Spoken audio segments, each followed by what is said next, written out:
നല്ല അടിപൊളി ബീഫ് റോസ്റ്റും പുട്ടും നല്ല കോമ്പിനേഷനല്ലേ? എന്ന വയോ അടിപൊളി ഒരു ബീഫ് റോസ്റ്റിലോട്ട് ആദ്യം ബേസിക് മസാല റെഡിയാക്കി എടുക്കാം.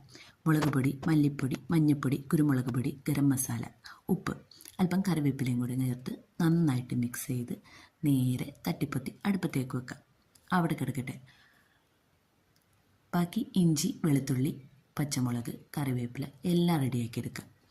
എല്ലാം കൂടി ചട്ടിയിലോട്ടിട്ട് എണ്ണ മൂപ്പിച്ച് നന്നായിട്ട് വറുത്ത് വഴറ്റിയെടുക്കുക. ഇന്ന് മസാല വറുക്കുന്നത് വേറൊരു പാത്രത്തിലാണ്. അതിന് വേണ്ടിയിട്ട് അടുപ്പിലോട്ട് വേറൊരു പാത്രം വെച്ച് അല്പം വെളിച്ചെണ്ണ ഒഴിച്ച് ആദ്യം മല്ലിപ്പൊടി ഇടാം. മല്ലിപ്പൊടിക്ക് അല്പം ഉപ്പ് കൂടുതലാണ്, അതുകൊണ്ട് മല്ലിപ്പൊടി ആദ്യം വറുത്തെടുക്കാം.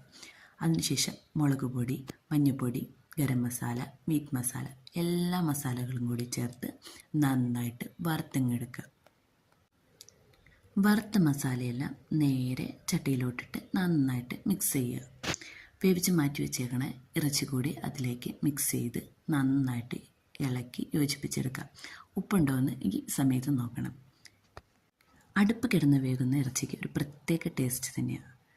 നന്നായിട്ട് ഇറച്ചി തിളച്ച് നല്ല ഡ്രൈ റോസ്റ്റായിട്ട് വരുമ്പോൾ ഇറക്കി വെക്കാം. അല്പം മല്ലിയുടെയും കൂടി ഇട്ടാൽ അടിപൊളി ടേസ്റ്റാണ്.